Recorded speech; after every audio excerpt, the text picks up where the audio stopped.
Welcome to this broadcast with the topic Improved Health with Electric Buses. Electricity. It is a collaboration between different partners in the city of Gothenburg with the goal to test and develop new solutions for electrified traffic.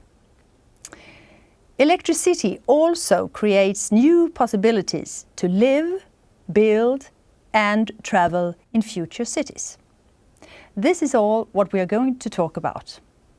During this session, you will see some short films, to some interviews with experts, and you will also take part of a study that was initiated by Electricity in connection with the switch to electric buses on bus line 60 to follow whether the new buses lead to decrease in low frequency noise in this area. To find out more about the study and its outcome, I will start to introduce Kerstin Persson-Way, professor and expert on human response and health effects due to noise at the University of Gothenburg. Thank you. Welcome, Kerstin. Before we go into the study, why focus on noise and human health? Well, noise pollution is a major health risk and is estimated as the second worst environmental risk factor for public health in Europe, only surpassed by air pollution. And prolonged exposure to transportation noise has established effects on sleep and myocardial infarct. And there's also increasing evidence for other cardiovascular diseases, metabolic diseases such as diabetes and mental health. But noise also affects us in our daily activities, making us annoyed, stressed, affecting our mood and also our social interaction with people. So in short, it's a very important health issue. Mm-hmm. How would you define health? What do you mean to be healthy? I would say that the World Health Organization definition, meaning that it's the absence of psychological and physiological ill health and the absence of discomfort from the environment, is a very good definition. And it is also very suitable for the noise problems that we see. So some questions about the study. Why was the study done? Well, we generally have a lack of intervention studies, and these type of studies gives us unique opportunities to study any change in the environment and its effects on health. And as the diesel buses were going to be replaced by electric buses, we could anticipate that there would be a reduction of noise levels in general, but particularly low frequency noise indoors. And since we also have rather little knowledge on how low frequency noise affects long-term health and also how to best assess the impact of low frequency noise, that was another important reason for carrying out the study. What are the dangers of low frequency noise in particular? Low frequency noise has a longer wavelength. It means that it propagates over longer distances, but it also propagates and intrudes into people's homes with little attenuation by the facade. And indoors, the sound field may vary greatly, so measurements need to be done using rigorous methods. And in this study, we used in total 10 microphones measuring simultaneously to get a good assessment of the noise. And when it comes to health impacts, we can see that people can be adversely affected at very low sound levels. And it seems also difficult to habituate to this type of sound. We also know that only a small increase of the sound pressure levels will be perceived as a great increase of loudness. So it's a little bit different compared to other sounds. Yes. So how was the study conducted? The The study was a socioacoustic survey. We distributed a questionnaire to a randomly selected participant in 2 phases, one before the electrification of the buses and one after the electrification of the buses. Half of the population lived along the street where the buses were to be electrified. This population is the intervention population. And half of the population lived at a further distance, although in the same areas. And these population comprise the reference population. And in total, we approached 4,000 participants, and about 33 to 37% answered the questionnaire. And in parallel, sound noise level measurements were performed by our collaborators, RISE, and they performed the noise measurements indoors, and they also calculated the noise levels outdoors at each address. Thank you so much, Kerstin, so far, because we are now going to look at a film and see what some people living close to the electric buses, what they think.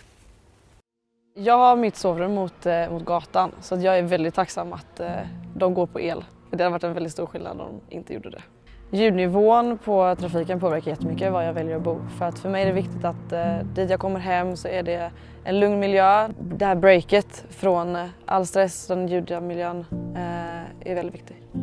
Jag kommer ihåg när de skiftade från de vanliga bussarna till elbussarna, då trodde man inte det var sant. Men nu tänker man inte så mycket på det, för att nu är de ju tysta. Men min dotter som bor borta för här, hon var faktiskt nästan på väg att flytta för att hon störde så av bussarna. Och det var i uppförsbacken och det dånade rejält. Men nu pratar hon inte längre om bussarna, för nu hörs de inte. Men jag märker ju att det är mindre buller på elbussarna än på de bussarna som var innan. Jag hör dem fortfarande, men det är inte störande på samma sätt som det var innan. Jag märker av att min hemmamiljö är bättre sedan det blev elbussar genom att det är lägre ljudvolym, framförallt i vardagsrum och kök där vi har fönster ut mot vägen. Då. För mig är det viktigt att det är tyst när man är hemma för att man har möjlighet att slappna av på ett annat sätt. Framförallt nu med småbarn så känns det ännu viktigare att komma bort från de mest bullriga utomhusmiljöerna.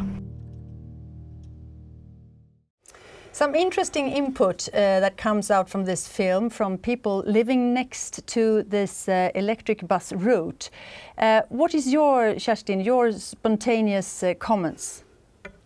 Well, as a researcher, I'm very glad to see that what they say is rather similar to our results, and I'm very happy that the intervention had this positive effect on these people. Mm-hmm.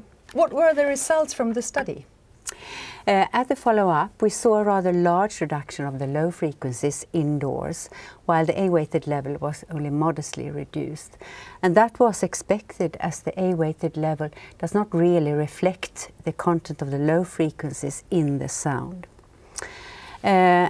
And more importantly, maybe, we saw also a large number of reduction in people noticing the sounds from the buses. And we also see a significant and rather large reduction of the percentage of people being highly annoyed by bus noise, and also by people being highly sleep disturbed by bus noise, as you can see in these graphs. And there's no difference in people's reactions to noise from the other traffic, so it was specific to the bus traffic. Furthermore, we also saw a significant reduction in symptoms related to restoration and mental well-being. And these improvements were significantly reduced in the follow-up as compared to the baseline, but also in the interventions population as compared to the reference population. Mm. You mentioned that the highly annoyed or highly sleep disturbed. How can we know or anything about the difference? Well, if we, for example, look at the highly annoyed people, there was an absolute reduction of 21%, and you can compare it to what WHO finds health relevant, and that is only 10%. So it is a rather large reduction of people being highly annoyed. So what does this mean in a long term for people regarding their overall health? Well, an important observation is that the symptoms that were improved relate to restoration or improved sleep, such as daytime sleepiness, frequently occurring fatigue, and also possibly mental well-being. And given the high mental stress that we experience during our daytime activities, it is important that our homes provide the ability for us to restore and to have a good night's sleep. And it seems as if the intervention has at least partly had that improvement. So if we go a little bit deeper down to look how noise and health are related. The study, it discusses the correlation between noise and sleep quality. Yes? And in what ways can a lack of sleep be harmful for the health? Well, undisturbed sleep is a prerequisite for psychological and physiological health. And noise during sleep can prolong the time it takes for you to fall asleep, but it may also wake you up. Hence, it will affect the quantity of your sleep. But it can also affect the quality of your sleep by fragmenting the sleep architecture. And these effects are caused by noise causing physiological stress reaction, affecting the autonomic nervous system and the endocrine system with the release of stress hormones. And these affect the cardiovascular system, the metabolic system, the immune system, and it can also affect inflammatory processes and cognitive processes. So in the long run, these reactions increases the risks for manifest health outcomes, such as myocardial infarct and diabetes, for example. So finally, what does the result of this study means in long term for people living in the city regarding now to their overall health? Well, this is the result from one study, and as a researcher you cannot draw firm conclusions from one study alone, but given that the results are reproducible and in areas where we have predominantly electrified traffic, traveling at a low speed, the sound environment will be greatly improved and probably also have positive effects on people's health. But for the large number of people living and being exposed to transportation noise at higher speeds, it is vital that we also reduce the noise from the tires and the tire and road interactions, as these will dominate the sound levels at higher speeds. But as a start, electrified traffic is important to achieve a quieter environment.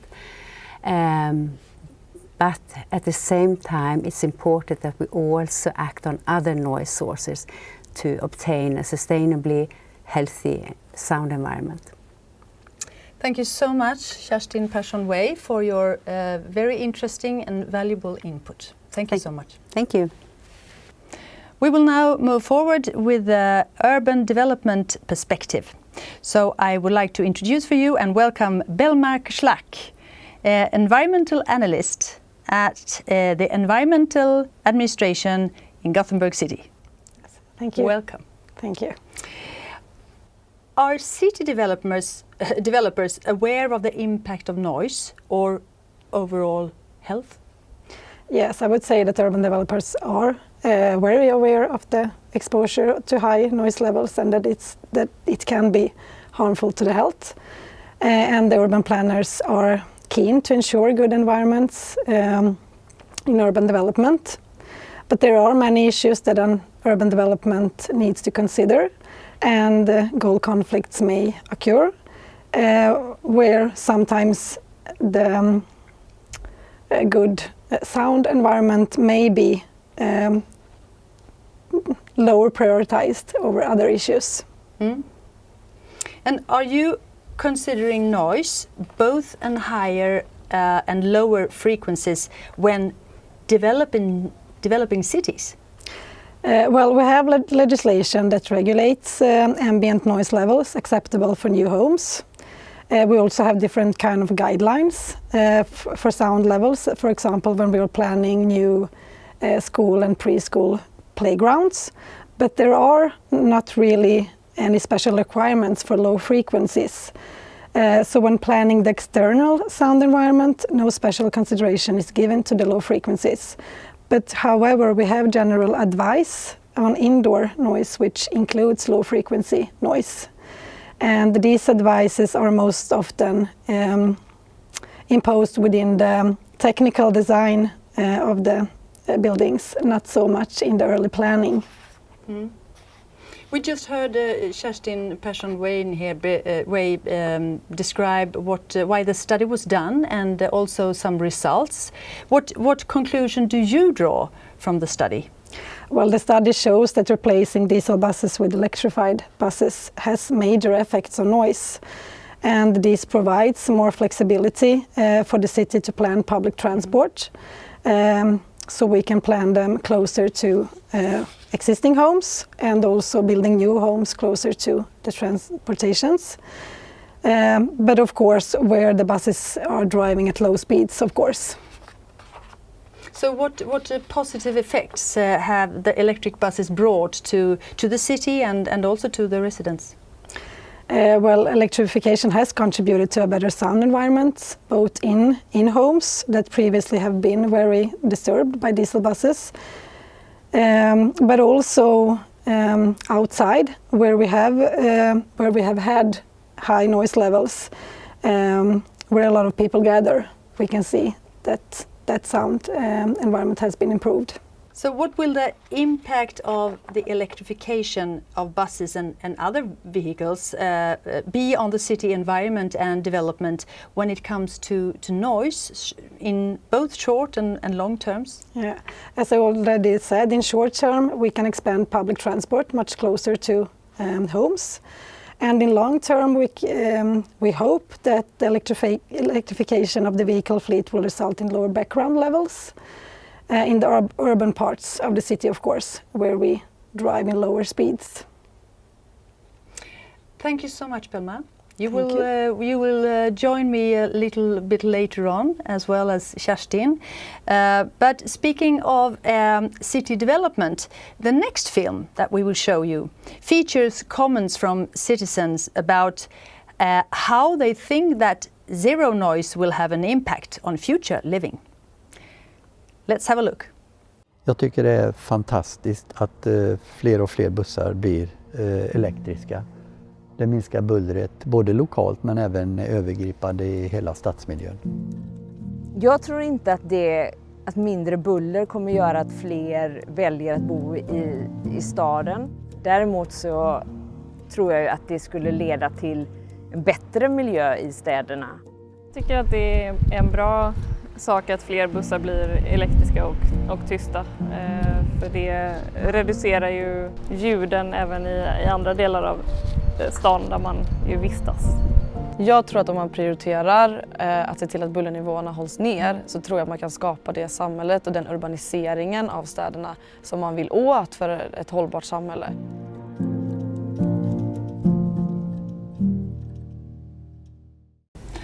Now we will end up with a short summary of what have been said during this session and draw some conclusions. We have invited some actors connected to electricity, and they will give their perspective from the study and also for the future of electrification. Welcome Hanna Björk from Västtrafik, Marie Karlsson, Volvo Buses, Belma Kuslak, the City of Gothenburg, and Kerstin Persson-Wayne from the University of Gothenburg. If I start to ask a question that I want you all to answer is what impact does the study have on your special organization? What do you say, Hanna? Well, electrification is very important. It has a lot of benefits, and especially for the city traffic. And this study shows also the benefits from low noise, which is very valuable for us. Thank you. So for us at Volvo Buses, it's very important knowledge and experience for us to continue develop city solutions for mobility. And it's also important for us to share with customers and stakeholders globally in cities like Australia, Mexico, and Europe and Asia. Yeah, everyone needs this knowledge and experience. Interesting. Belma? Yeah, and from the Gothenburg city perspective, it shows that electrification is an important step in the transition to sustainable and a healthy urban development in a city. Kerstin? Well, from our perspective at the Sound Environment Research Unit at Gothenburg University, we have considerably increased our knowledge into the aspects of long-term impact on health from low-frequency noise, but also how to best assess these noises. But it's also important for us to contribute with research that has a high societal value. And what new possibilities come with electrified traffic? What we did here in the beginning in Gothenburg on the first line, 55 electrified, was to have also an indoor bus stop. So that is of course an important possibility and innovation. If you're in a cold climate, rainy climate or hot climate, people can still have a nice and comfortable journey with the bus going inside. So that's one part of the possibilities with electrified traffic. And also we have a long tradition of working in close cooperation and with many stakeholders, for example the academia and the industry, and that is this mutual learning process is very important for us, and I think it will be and also is a success factor for keeping West Sweden in forefront. Exactly. Marie, tell us more about Volvo Buses, what you are currently working with today with the electrification. Yeah, I mean electrification as a technique is an enabler for open up also a window of opportunity to reflect and rethink also about other areas. So we are working with creating support for cities, what we call zero cities, that work towards zero noise, like we have been talking about today, zero emission, zero accident, zero driver turnover and zero congestion. And for example, zero driver turnover is something that when you talk to a driver on an electric bus, you really get so happy because it seems that they have improved their working space so much. And that is of course giving very important possibility for the public transport authority and the operator to create also a safe and sustainable solution for both the passengers and the citizen people around the bus. Belma, do quiet vehicles create new possibilities even for planning a city? Yes, of course it does. We can plan our bus routes much more nearer homes. And in a long term we can also, we will probably get lower background sound so that we can plan new buildings, maybe where we can't plan them today. So absolutely, it's great positive effects with electrification regarding developing the city. And if we speak to Gothenburg, Hanna, how much of the buses is currently fully electric now? Well, this year 50% of the bus traffic in Gothenburg will be electrified. Next year it will be 75%. And 2030 all city traffic in the region will be electrified. And we also see that the shift is coming for the regional traffic. But e-buses also helps us for reaching the goals for low emission and low noise. And we can also see that it's not enough with just electrification. We also need to increase the sustainable way of traveling with bikes, with walking and going, of course, with the public transport. If I just could add, Something is that Gothenburg City has just been signed up being one of 100 climate neutral cities until 2030, and that electrification is one important thing towards that goal. But also we need to do a lot of more things besides that. Great. And if we speak to the about this study, you told me before, Kerstin, that this is just one study, but are there plans for further studies about how the residents on the bus lines are impacted by electrified traffic on longer terms? But we would like to continue to study this population to see whether this improvement in health is sustainable or whether it decreases or improves over time. It would also be really interesting to look at another intervention study to see more in depth what happens physiologically with sleep, and also to study biomarkers for different diseases to see how those are affected. So going from this more overview to more detailed knowledge of mechanisms would be interesting. Yeah. You are all of you connected to electricity. What is the most benefits from this collaboration with electricity? What do you say, Hanna? Well, I would say that the biggest benefit is just that we're working together with many different stakeholders, that we have a joint vision that we are heading for. And when we have visitors here, we see that that is what they are interested in, how we have managed to get all these stakeholders together. So I would say that that is a really great benefit from the project. And the cross-functional that you get, so you are in a way forced to look from another perspective, and that is also good and give you new ways of thinking, and in that also new solutions. Yeah, that was my answer also. I mean, just to get the benefit to see the other perspectives and to be able to understand the other side. That's a huge benefit. And hopefully also the solutions become more sustainable when you have, so to say, made a good ground for something new. Of course. And I can only agree. I think it's very, very interesting to see how theories and studies can interact with industry and the municipality and the public transportation authorities. It gives us both sort of the theory but also put into practice, and that's very beneficial. So, finally, if you could in one word or in one sentence tell us what is to share your most valuable content from the study and the collaboration, what would you say? Hanna? Well, I would say that this study it helps showing all the benefits and all the importance of what electrification means for creating both an attractive and sustainable city and region. Thank you, Hanna. No, but I agree. I mean, to be part of creating quality of life in a city for its citizen, I mean, it can't be anything more valuable than that.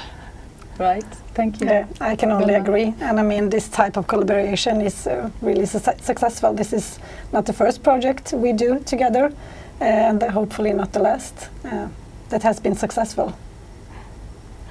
Yes, I can only agree. I would say the sort of sentence that comes up in my mind is like restorative sound environment for a good health. So I can just say congratulations to a good collaboration with electricity, and thank you for joining this session today and bringing this valuable information to our viewers. And if you want to spread this information to others that might be interested in this, it's for free. So thank you for joining us here today, and thank you all for coming. Thank you.